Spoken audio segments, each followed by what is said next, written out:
Paz do Senhor Jesus, boa noite, quero dar boas-vindas a todos. Para mim é uma honra estar com vocês e um desafio também falar sobre criação de filhos. No papel, na teoria, tudo é muito fácil, não é verdade, irmãos? No dia a dia que a gente percebe que nem sempre é tão fácil assim. E pensando um pouco nessa programação que nós teremos ao longo desse ano, nós estamos trabalhando alguns temas específicos para ajudar-nos, de forma coletiva, a pensar na espiritualidade dos nossos filhos. Nós vivemos um tempo de grande influência de todas as áreas. Eu não sei se você tem essa informação, mas até por volta dos 8 anos de idade, essa primeira infância, primeiro setênio, 7 anos, você será a única pessoa mais importante para o seu filho. Depois dos 7 anos de idade, ele vai para a escola e você já não é a única referência. Aí é uma professora, um professor de educação física, e à medida que vai crescendo a sua rede de relacionamento, outras pessoas vão assumir esse lugar que antes era só nosso.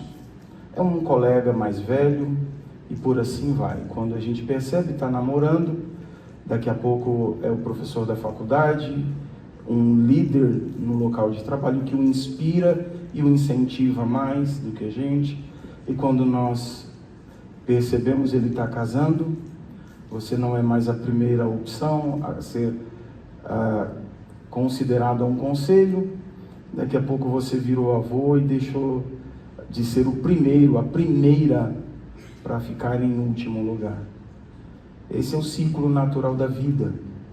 Então, todo o tempo que nós temos para lidar e para formar marcas de Cristo nos nossos filhos, são esses 2 primeiros setênios, dos 0 a 7 anos e dos 7 aos 14 anos. É o momento que Deus nos dá como o tempo cronometrado para sermos pais como modelos de fé, e é sobre isso que eu quero falar, do ensino à prática. Eu não sei se alguém aqui já ouviu falar sobre neurônios espelhos. Em 1990 foi descoberto, dentro da área da neurociência, que nós temos alguns tipos de neurônios muito específicos e especiais. Eles são chamados de neurônios espelhos porque eles se ativam quando nós realizamos um ato ou uma fala que ouvimos ou vemos alguém fazer. Então, quando alguém boceja, o que acontece com a gente? Dá uma vontade de bocejar, não é assim? O que é isso? Isso é o efeito do neurônio espelho. E isso é muito importante, ele tem um papel essencial na educação dos filhos, porque estão diretamente ligados à aprendizagem por imitação, que é uma das formas mais naturais e mais eficazes de aprender. Um bebê, quando ele começa a falar, ele não teve aula de gramática, de a construção silábica. Ele vai ouvindo e repetindo. Ele vai observando e vai pegando as coisas. Esse processo de aprendizado é exatamente por conta dos neurônios espelhos. Ele vai só observando e por imitação ele vai aprendendo. E aí, irmãos, isso é muito importante nós termos essa informação, porque os nossos filhos, segundo a ciência comprovada, eles estão aprendendo mais por verem e imitarem do que ouvirem. Isso já é comprovado. Então eles vão aprender por observar, e aí eles vão imitar os pais, os adultos e outras crianças. Então, tudo que eles percebem, tudo que eles ouvem, tudo que eles veem, eles vão assimilando, vão absorvendo isso e eles vão reproduzir isso. Comportamentos, ações, linguagens, tudo isso, as habilidades motoras, inclusive andar, escrever, tudo é por assimilação ou imitação.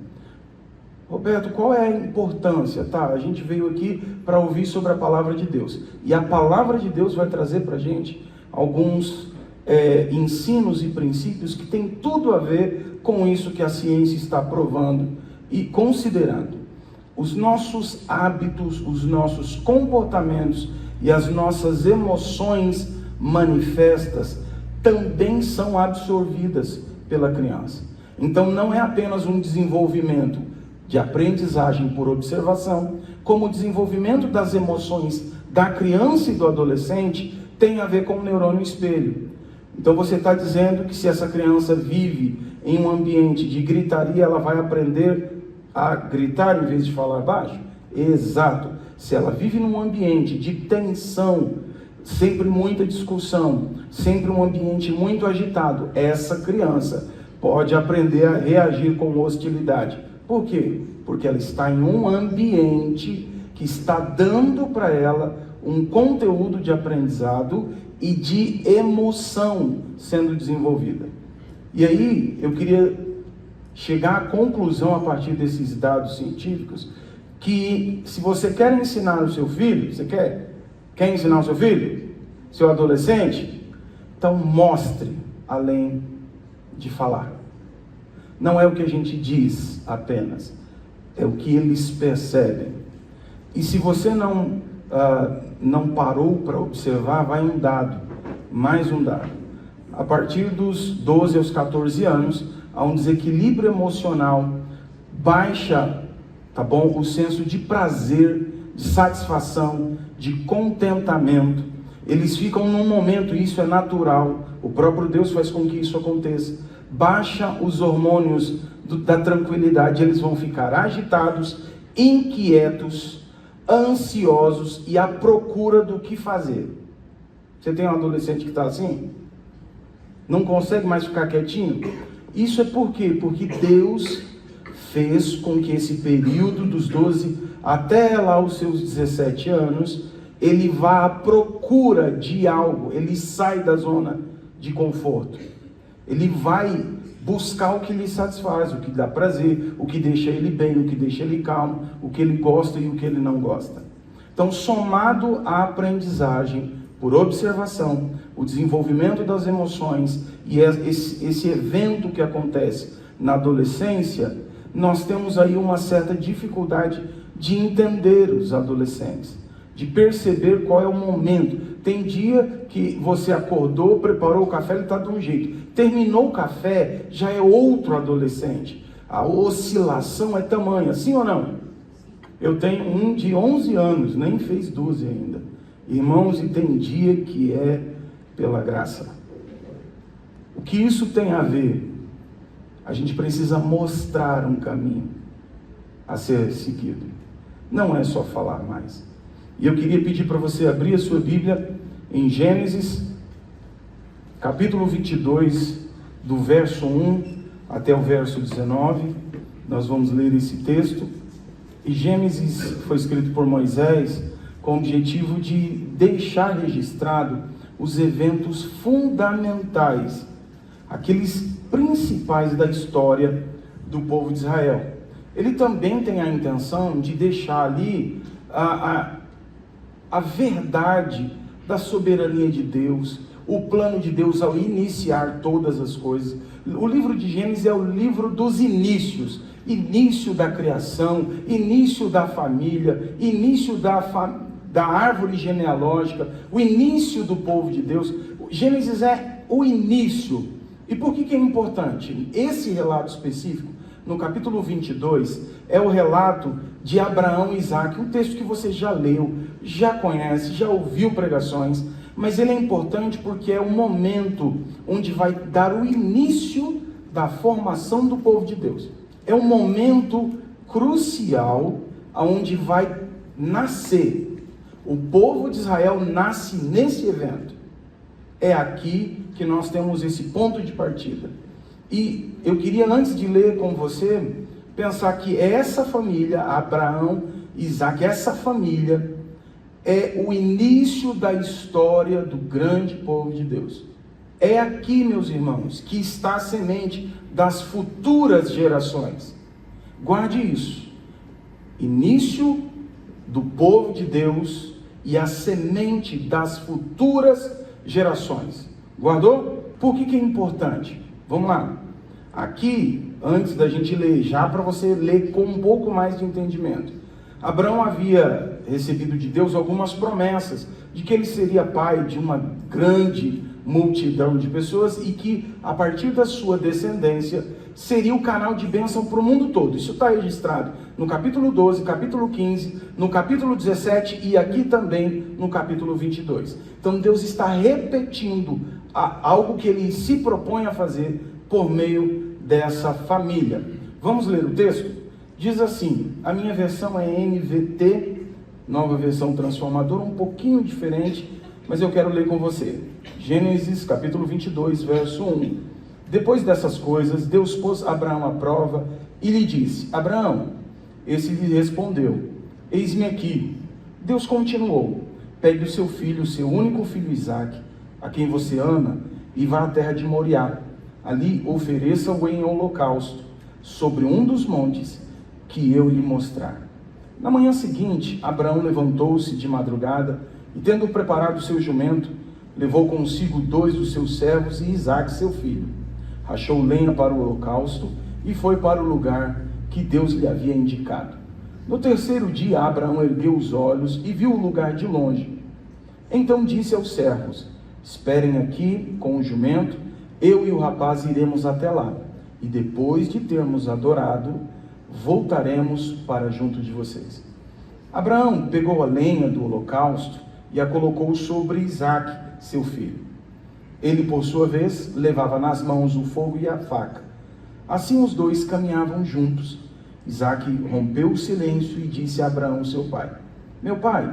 Abraão respondeu, eis-me aqui, meu filho.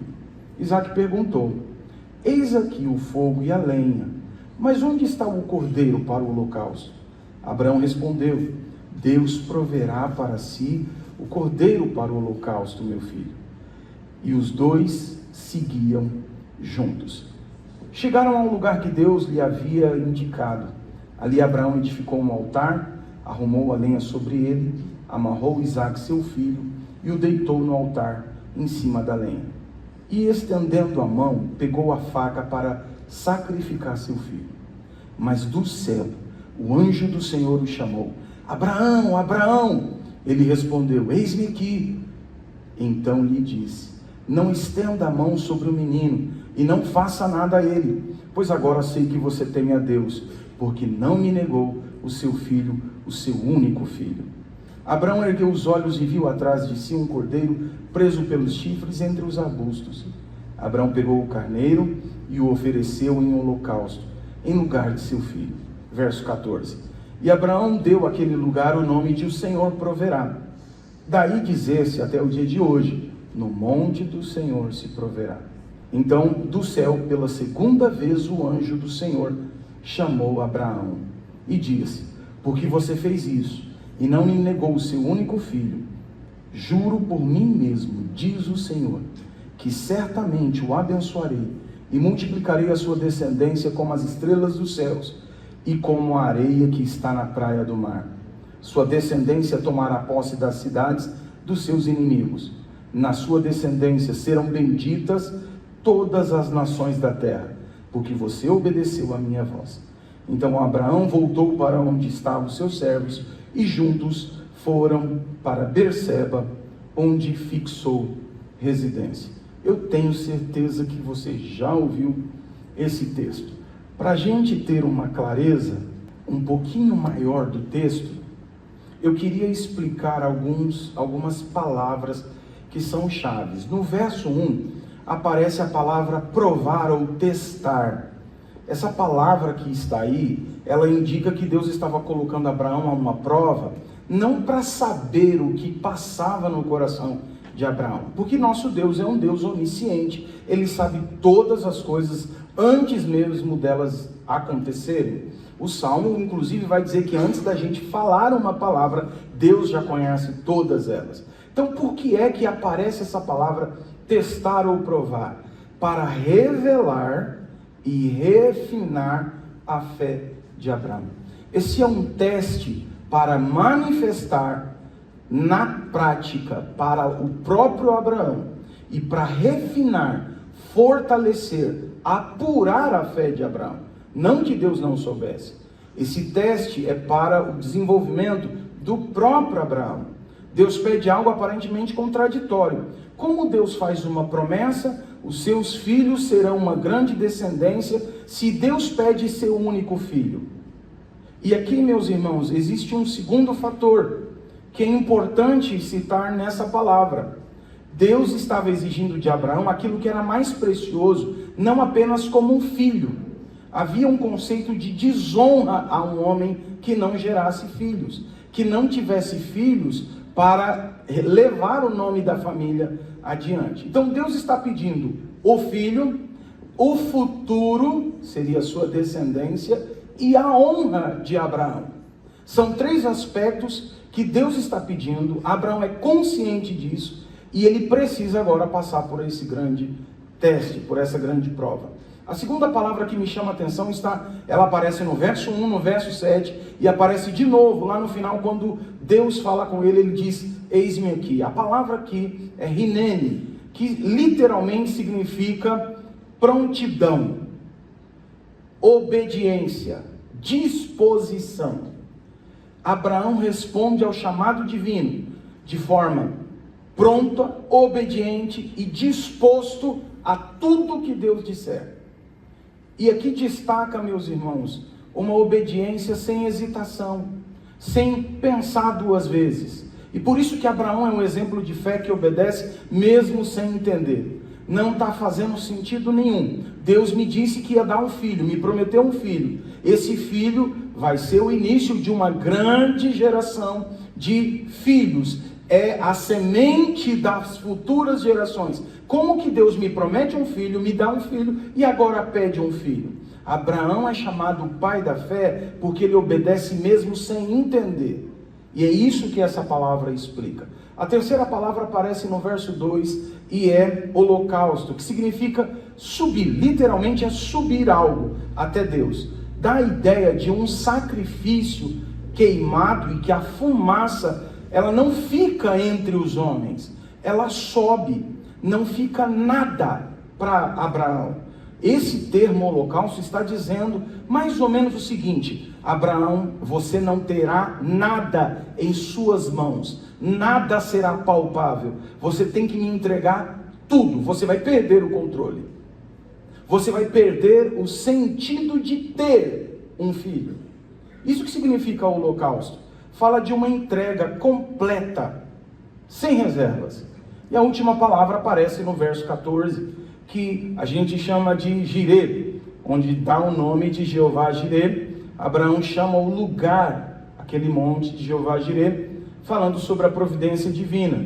E ali Deus mostra que Ele é soberano sobre todas as coisas, ainda que não faça sentido para mim e para você. Deus é soberano e no momento exato Ele vai enviar tudo que precisa ser enviado. Abraão reconhece, ao dar o nome para aquela montanha, Jeová Jirê, que Deus é fiel para prover aquilo que precisamos quando Ele nos pede para cumprir a sua vontade. Deus é soberano de te dar tudo o que você precisa para cumprir a vontade dEle na sua vida. O que esse texto diz então sobre criação de filhos? Muitas coisas. Nós temos só nesse texto 6 princípios bíblicos que vão aparecer em toda a Escritura e diversas vezes, inclusive com a própria pessoa de Jesus. Eu cito aqui para vocês os 6 princípios: obediência radical à vontade de Deus, paternidade intencional e discipulado familiar. Terceiro princípio, confiança na provisão divina. E eu preciso abrir um parênteses aqui, meus irmãos, porque esse é um assunto que mexe conosco, pais e principalmente homens. Nós muitas vezes negligenciamos o cuidado com os nossos filhos, porque estamos tão preocupados com a questão financeira, a provisão diária, que nós negligenciamos a vida e o futuro dos nossos filhos. E aqui há um princípio: confie na provisão de Deus, não vai te faltar. Ele deu o filho para nós cuidarmos. E todas as vezes que você estiver cuidando, eu estiver cuidando dos nossos filhos, no padrão de Deus e para a glória de Deus, não vai faltar absolutamente nada. Por quê? Por causa do Jeová Jireh. Deus provê tudo que é necessário para que eu e você cumpra a vontade dele. Entendeu? Essa é uma verdade. Vou fechar esses parênteses, fechamos aqui o confessionário e voltamos para os princípios. Quarto princípio, o papel de mediador espiritual dos pais. Quinto, sacrifício e prioridade de Deus. E por último, legado espiritual. O que são princípios? São diretrizes que vão orientar a nossa vida. Como cristãos, eles estão nas Escrituras e eles expressam, eles refletem a vontade de Deus para nós.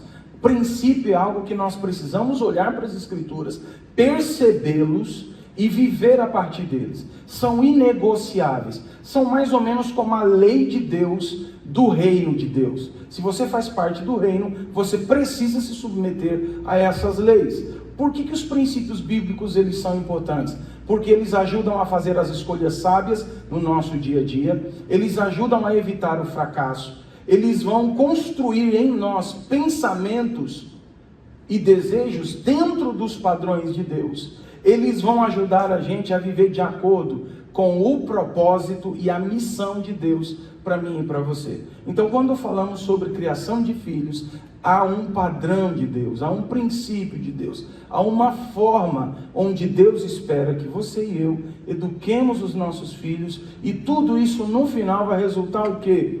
Glória a Deus.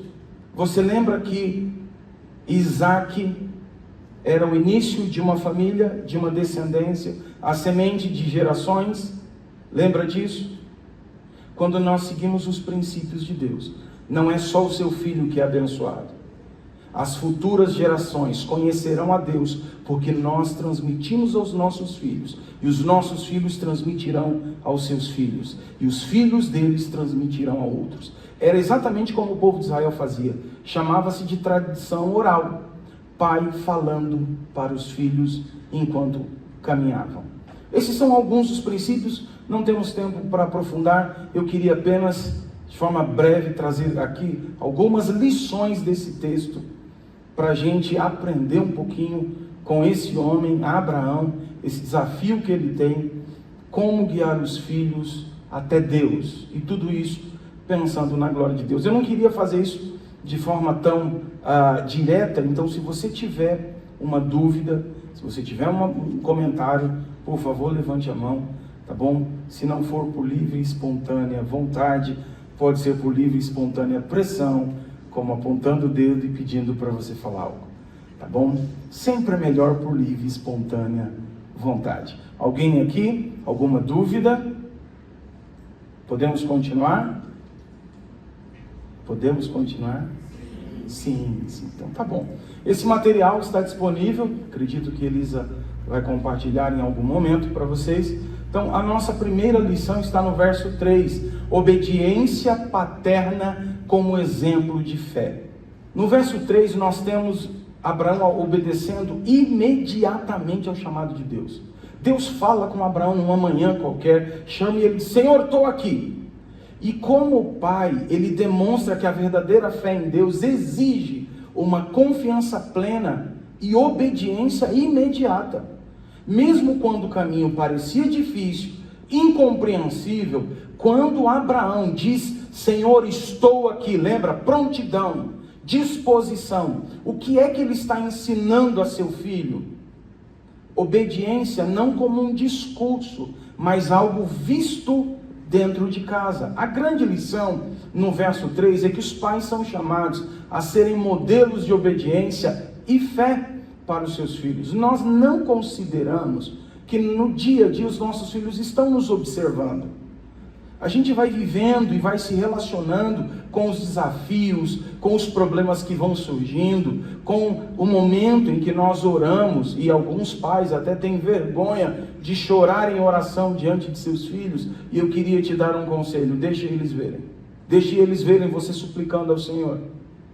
Deixe eles saberem que Deus está te pedindo algo que custa, porque não só pela fala, pelo exemplo, nós nos tornamos pai como modelos de fé. Lembra do neurônio espelho? É assim que ele vai assimilar, é assim que ele vai aprender. A grande lição é essa: sermos modelo de obediência e fé. A segunda lição está no verso 6, e quando Deus fala com Abraão, ele imediatamente obedece e não está entendendo nada. Eu queria que você lembrasse disso, meu irmão. Dentro da cabeça de Abraão está confuso. Como é que Deus me promete uma bênção e o futuro depende dessa bênção e agora o Senhor quer de volta? Como assim? Ele não questiona, ele não vacila, ele obedece prontamente. E o texto diz que ele tomou consigo a lenha, o fogo e Isaac, verso 6. E ele vai caminhando. E aqui o que me chama a atenção é que Abraão não apenas obedeceu a Deus, mas no caminho da obediência, ele levou Isaac até o monte. Ele carregou parte da carga junto com Isaac. Ele guiou Isaac passo a passo, porque só o pai sabia o que Deus havia dito. Só o pai sabia que o endereço Deus ainda não havia dado. Nós lemos isso. No verso 5, ele para e vê ao longe o lugar. Isaac não conhece o caminho. E que lição nós temos aqui, meus irmãos? Os nossos filhos, para caminhar até Deus, eles precisam de pessoas que vão acompanhá-los intencionalmente para levá-los até Deus. Isso não é um papel da igreja, isso não é um papel do ministério infantil, isso não é um papel do pastor, esse é o nosso papel. Nós, pais, temos a responsabilidade de caminhar intencionalmente com os nossos filhos, participando ativamente da jornada espiritual. Por isso, a leitura bíblica, eu peço a você, faça a leitura junto com o seu filho. Lembra que ele vai aprender por imitação. Aí a gente diz assim, para o menino de 11 anos, de 12 anos, 14 anos, vai ler a Bíblia, mas o filho nunca viu o pai sentado, a mãe sentada lendo a Bíblia e gastando horas ali. Esse discurso não vai funcionar. Por quê? Porque há um princípio, há uma lição, acompanhamento intencional. Nós precisamos ajudar os nossos filhos. Vai chegar um momento em que eles vão caminhar com as suas próprias pernas. Eles terão as suas experiências com Deus. Mas até esse momento, tudo que eles terão é a nossa jornada. E a gente guiando eles. Você lembra que Abraão mentiu quando foi escapando de uma situação difícil, de fome? Ele mentiu dizendo que sua esposa era sua irmã? Quem lembra disso? Leu? O que Isaac fez quando passou por uma situação de fome e pensou assim, para que cidade eu vou? Eu vou para qualquer cidade. Não, eu vou para a cidade que meu pai foi. Olha o neurônio espelho. Meu pai foi para aquela cidade, eu vou para esta cidade. Meu pai mentiu, o que eu vou fazer? Eu vou imitar. A gente chama em educação isso de pedagogia imitativa. Vai copiando. Por isso os nossos filhos, se nós queremos ver o crescimento espiritual dos nossos filhos, nós temos que ter esse acompanhamento intencional. Terceira lição aqui, ensinar na jornada. No verso 7 e no verso 8 você vê o diálogo. De repente Isaac está indo para um lugar que ele não sabe, mas ele confia no pai. O pai sabe o que está fazendo. O pai é um homem que teme a Deus, é um homem que obedece a Deus. Eu vou seguir o meu pai. Mas de repente aquele silêncio incomoda e o menino diz assim, pai, tem alguma coisa aqui que está faltando. Diga, meu filho, o que você está percebendo? Pai, o fogo está aqui, a lenha está aqui, os preparativos, cadê o animalzinho? Onde é que está? Quando Isaac pergunta sobre o cordeiro, Abraão responde, irmãos, não baseado naquilo que ele está vendo. Tinha cordeiro ali? Não tinha. Mas numa atitude de fé, Abraão responde, Deus proverá para si o cordeiro. Irmão, esse momento de diálogo é uma oportunidade de transmitir confiança em Deus e ensinar sobre o cuidado de Deus. Lembra que Abraão é filho da promessa. Deus pede esse menino para ser entregue no holocausto. Como é que vai ser o meu futuro? Abraão pensando. Como é que vai se cumprir a promessa de Deus se a semente das futuras gerações o Senhor está pedindo? Esse momento é crucial para ensinar sobre um Deus que não mente, um Deus que fala e cumpre, um Deus que cuida daqueles que confiam e esperam nele. E aqui fica uma lição para mim e para você. Pais devem usar os momentos do dia a dia para responder às dúvidas dos filhos, apontando para a fidelidade e provisão de Deus. Cada pergunta, meu irmão, é uma oportunidade de ensinar sobre Deus. Cada momento é a chance que a gente tem de colocar dentro dele uma semente de fé, de confiança, de obediência a Deus. Mas, no geral, por conta das nossas atividades e demandas, começou a perguntar muito: o que a gente faz? Menino, para de me torrar a paciência, vai fazer alguma coisa, toma um celular. Não é assim?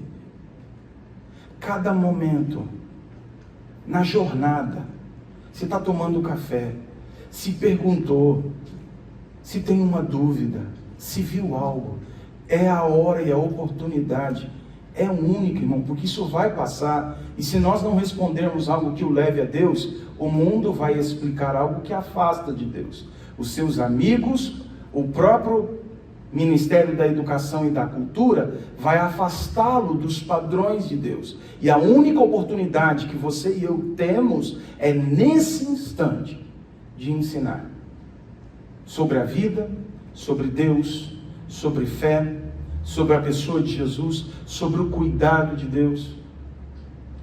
Meu filho tinha 3 anos aproximadamente, João, e ele queria um cachorrinho. Eu acho que eu já contei isso aqui. Ele queria um cachorrinho. Ele viu um cachorrinho indo para a escola, brincando com um menino dentro do quintal. E aí ele começou: eu quero um cachorro, eu quero um cachorro, eu quero um cachorro. Eu pensei, né, vou arrumar um caramelo vira-lata. Mas ele, irmãos, ele decidiu que ele queria um cachorrinho específico. Era um cachorrinho que parecia um ursinho, todo peludinho, redondinho. E aí a gente foi pesquisar na internet, a raça se chama, parecia um poodle, só que fica maior e mais, quase um ursinho, parecia uma ovelha mesmo. E o João começou, quero esse cachorro. E eu fui ver o preço e eu falei, não.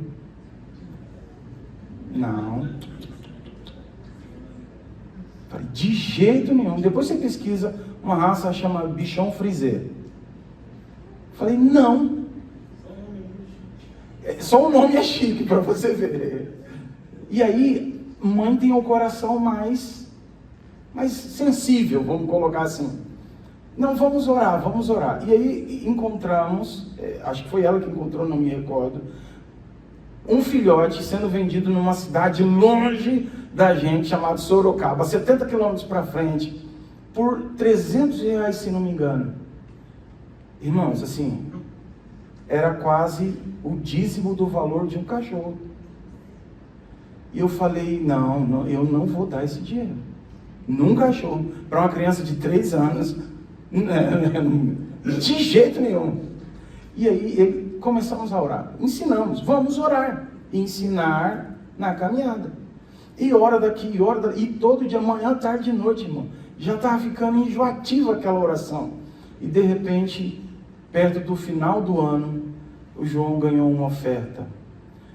O cachorrinho que ele queria, com a cor que ele queria, R$300. Que valor foi essa oferta que deram para o João? Não foi para o pai nem para a mãe de João. Foi para o João. R$300. Eu ainda relutei. Aleluia, Jesus, né, irmão? O homem tem um coração mais duro. E fomos buscar o cachorrinho. Chegamos na garagem, tinha vários filhotes. E quando a proprietária daquela casa pegou o cachorrinho e mostrou para o João, ele nem tinha saído na frente com o João e eu fiquei fechando o carro. O João não pegou o cachorro. A dona estendeu e o João voltou correndo para os meus braços. Eu agachei e o João disse assim, pai, Deus responde a oração. Uma criança de 3 anos aprendeu que o nosso Deus ouve e responde a oração. Pode ser o pedido mais insignificante para você. O nosso Deus é um Deus de relacionamento, pessoal. Abraão está ensinando isso na caminhada e nos desafios da vida. E essas são as oportunidades que nós temos. E eu podia ficar aqui contando vários testemunhos, porque a Lavínia aprendeu que orar resolve. Irmãos, e nós temos, com a graça de Deus, os nossos filhos aprenderam que podem pedir a Deus. Porque na caminhada, a gente procura. Não que a gente chegou lá, tá bom? Não venham aqui me colocar como exemplo, como modelo. Não, de forma alguma. Mas compartilhar aquilo que a gente viu, que por seguir o princípio bíblico, sempre dá certo. Outra lição que fica para a gente está no verso 8. Confiança na provisão divina. Aqui Abraão confiou que Deus proveria no verso 8. Deus proverá para si o cordeiro. Hebreus capítulo 11 vai falar sobre homens de fé, que pela fé viveram coisas que ninguém viu, que ninguém nunca imaginou experimentar, eles experimentaram. Mesmo diante daquele possível sacrifício, Abraão sabe que Deus é fiel, e Deus não mente, Ele fala e Ele cumpre com a sua promessa. Abraão não está carregando apenas, naquela caminhada até o sacrifício, o peso de uma ordem de Deus. Eu tenho que fazer isso. Não, eu não estou entendendo, mas eu carrego dentro do meu peito a certeza: Deus vela pela sua palavra, Ele não mente, vai se cumprir de um jeito ou de outro. Deus vai cuidar da minha família, Deus vai cuidar da minha descendência. Deus disse que eu teria uma família, a minha honra será preservada. Parece que não vejo, mas Abraão está crendo na provisão divina. E a lição é que nós, pais, devemos ensinar os nossos filhos a confiar na provisão divina, mostrando com a sua vida, com a minha vida, a nossa vida, que Deus é fiel em todas as circunstâncias. Deus é fiel. Escute, quando nós, e por várias vezes a gente fez isso, nossos filhos pediram algo para a gente que naquele momento não tínhamos condições nenhuma de oferecer. E como pai, como mãe, você entende o sentimento que se fica. Nós lutamos e nos esforçamos para dar uma qualidade melhor de vida para os nossos filhos, para dar a eles o que nós não tivemos, e para evitar que eles sofram coisas que nós sofremos. Não é isso? A essência da paternidade é essa, da maternidade é essa. É traçar uma jornada, pavimentar uma estrada, onde os nossos filhos vão muito além do que onde nós chegamos. E por diversas vezes nós falamos, nós vamos orar e crer na providência divina. Hoje não temos, mas Deus vai enviar. E aqui, meus irmãos, tem um risco muito grande, principalmente para nós que somos homens. Nós podemos terceirizar a responsabilidade da educação dos nossos filhos para a nossa esposa, enquanto a gente sai para ganhar o pão de cada dia. O confessionário está aberto. Existe esse risco ou não?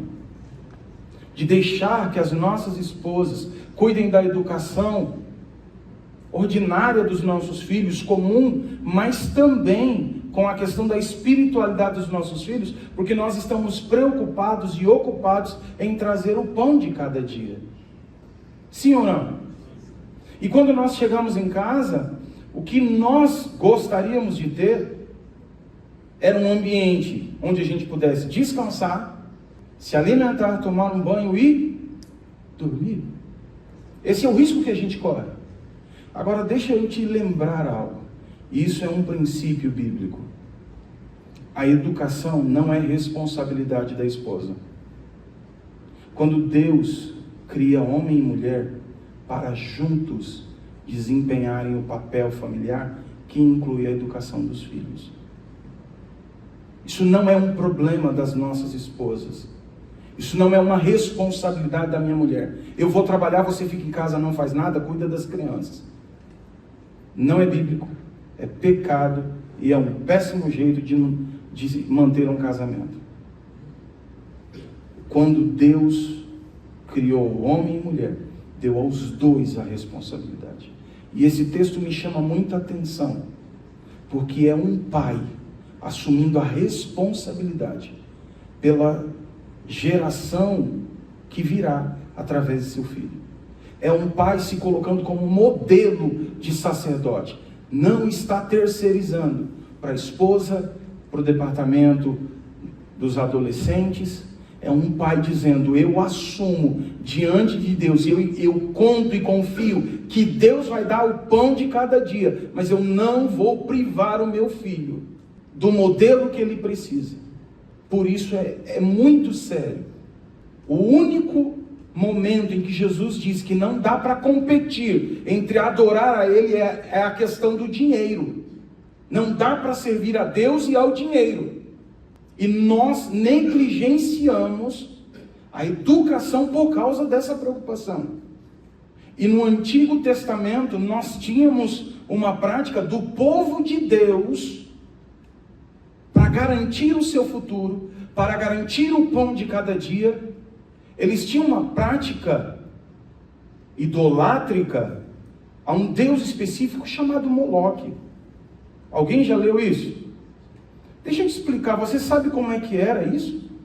Uma imagem enorme de ferro, com as mãos estendidas, as pernas cruzadas, uma imagem onde se colocava fogo entre suas pernas, pegava-se o primeiro filho, o primogênito da família, num ato sacrificial, oferecendo o filho para ser queimado a um deus chamado Moloque, porque se acreditava: eu vou perder esse, mas eu vou ter dinheiro suficiente para criar a família toda, eu vou ter todo o recurso necessário para garantir a estabilidade financeira e econômica da minha família. Com o barulho e o choro das crianças, sacerdotes daquela divindade tinham que tocar tambores bem alto, que era para ninguém ouvir.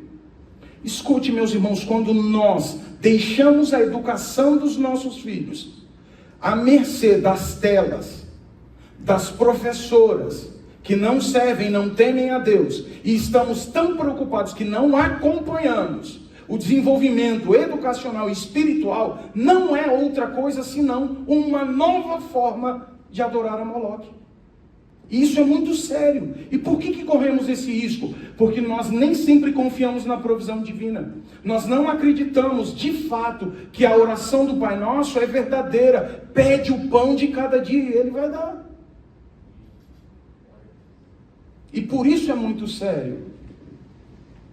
Nós precisamos não só viver isso, como ensinar os nossos filhos que todo recurso, toda provisão vem daquele que nos chamou, que é fiel para cuidar da gente. Próxima lição está no verso 9 ainda. O pai como mediador da experiência espiritual.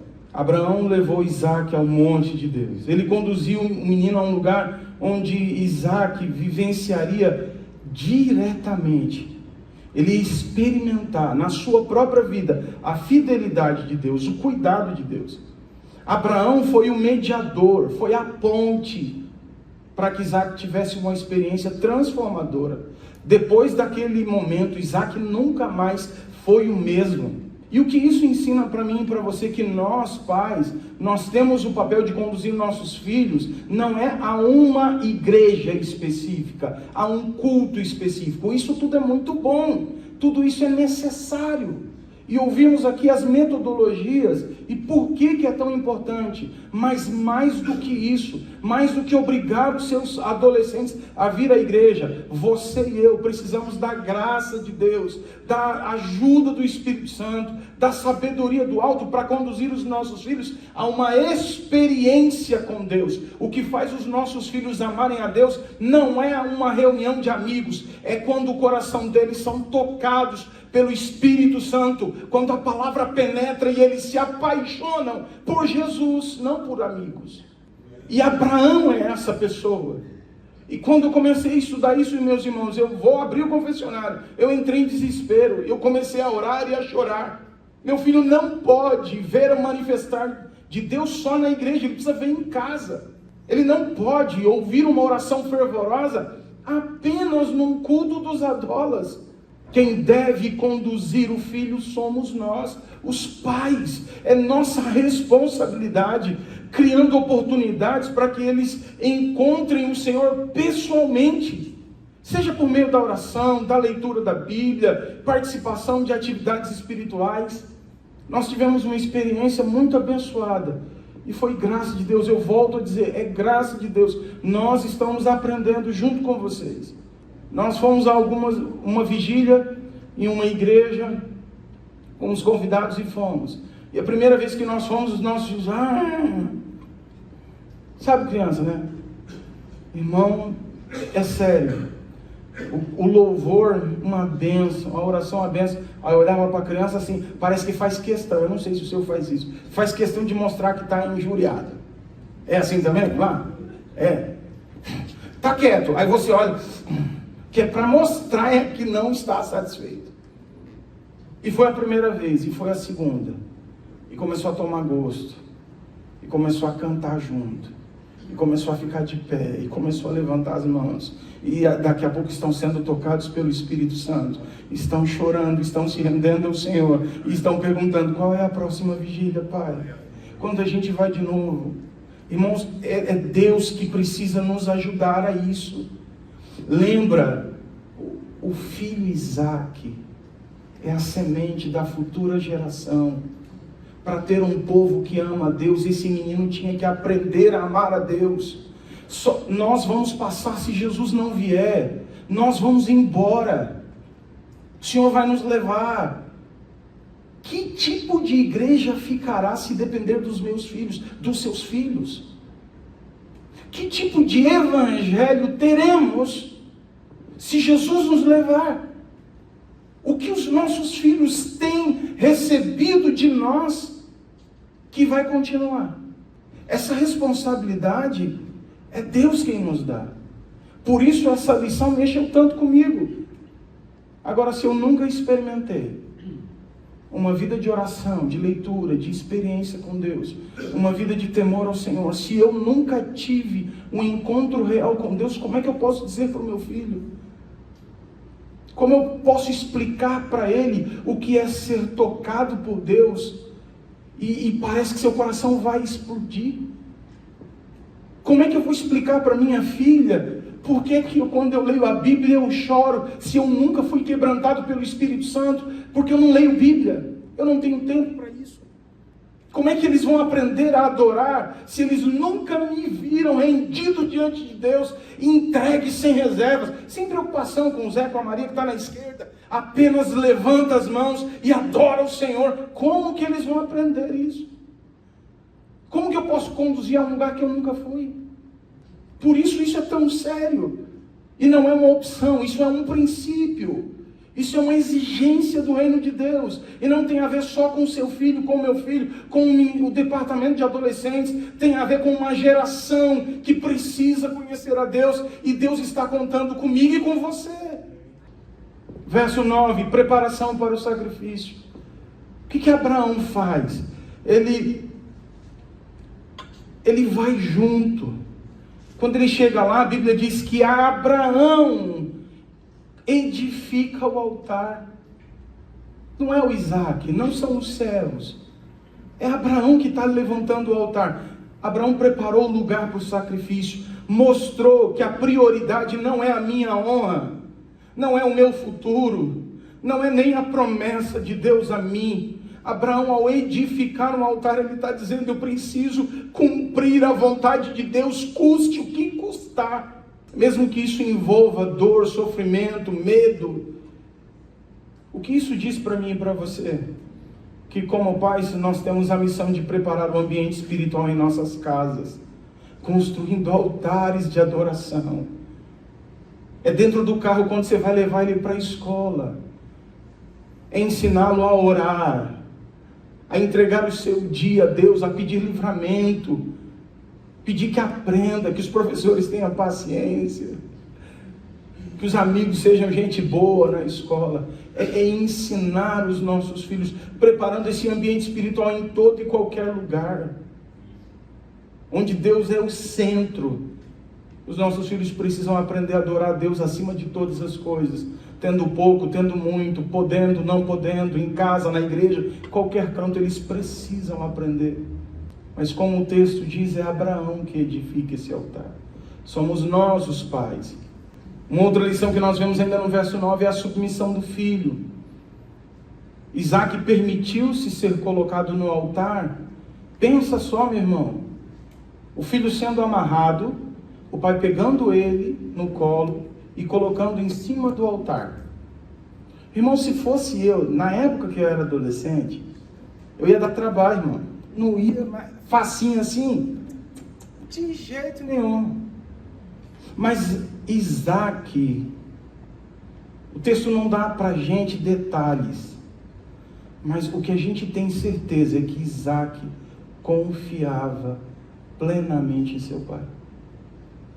Eu sei o pai que eu tenho, eu vou obedecer. Agora olha só, Isaac confia em Abraão mesmo sem entender. Agora por que ele está fazendo isso? Porque ele aprendeu com o pai a obedecer mesmo sem entender. A submissão que eu e você temos a Deus é o nível de submissão que seu filho terá a Deus. Eu vou repetir porque talvez você não entendeu. O tamanho, a medida de submissão e obediência a Deus que o seu filho, que o meu filho terá, será a mesma que eu e você temos mostrado para ele. Os nossos filhos, eles precisam ver que os pais vivem uma fé de forma genuína, com amor e confiança, ajudando os filhos a desenvolver essa mesma submissão, essa mesma fé. E aqui cabe não só aos pais, aos professores, às autoridades. Quando os filhos veem pais que são submissos à autoridade, eles vão respeitar a professora na escola. Eles vão respeitar o guarda de trânsito, porque eles aprendem isso por imitação, por observação. Estamos chegando lá. Alguma dúvida? Vocês estão tão quietinhos.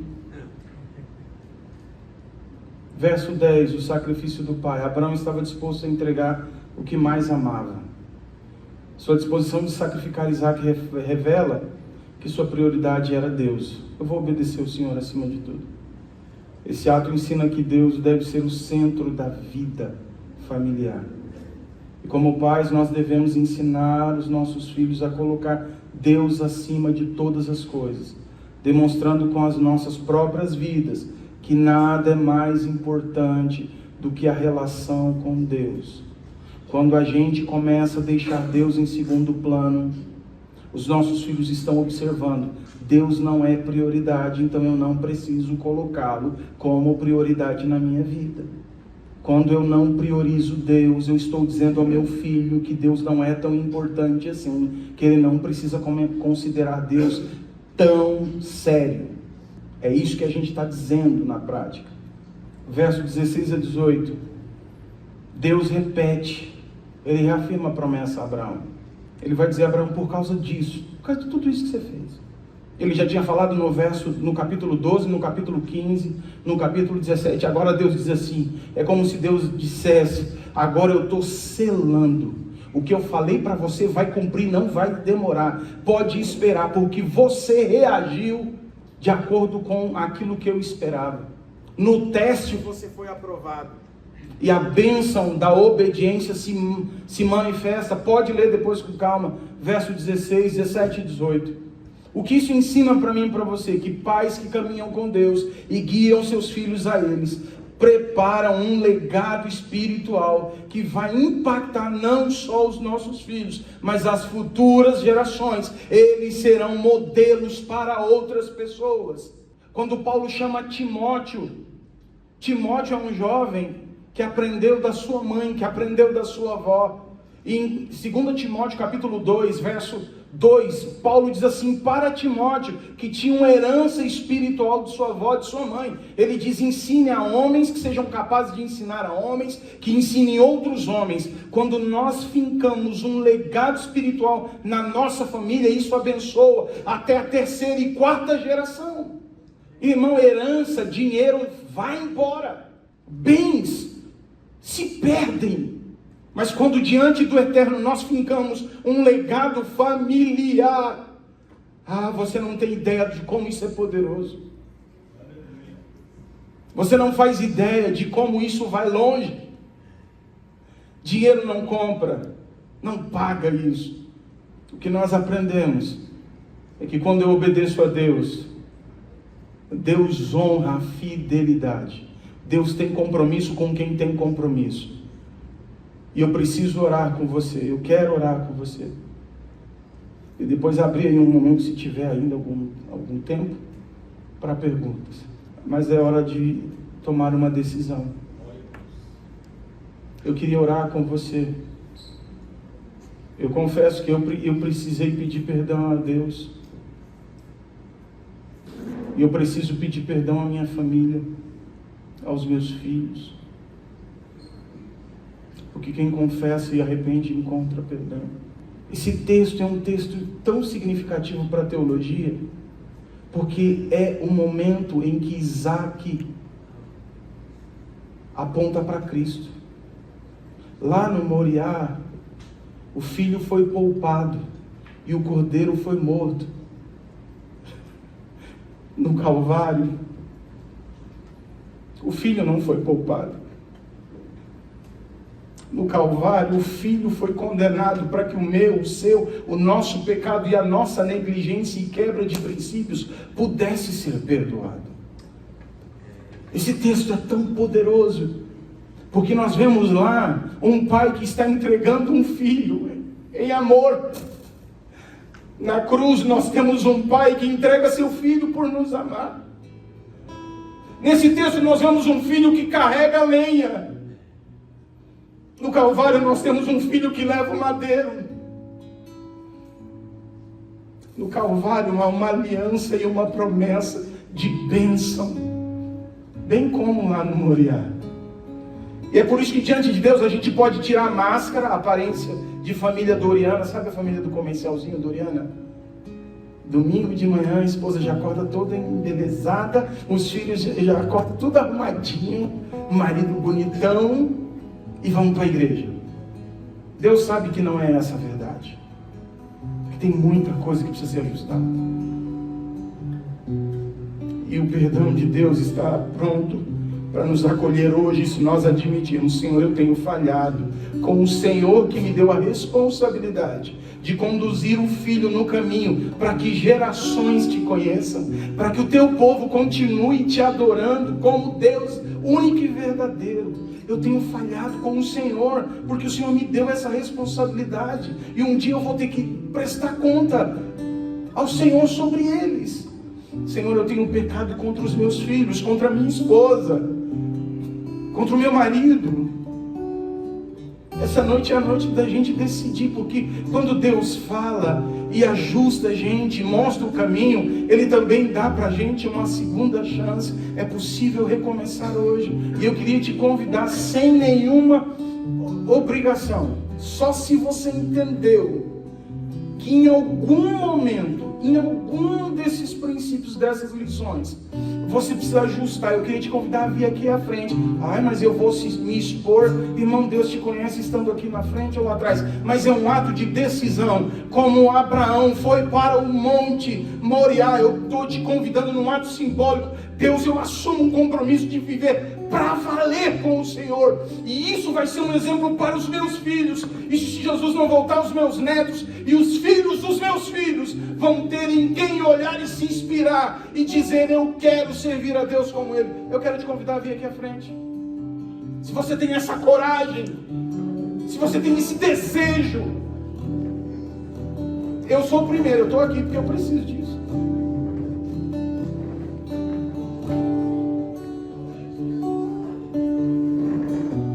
Compromisso com o Senhor. Talvez você diga: não, pastor, eu estou fazendo tudo certinho dentro do que a Bíblia manda. Louvado seja o Senhor por sua vida.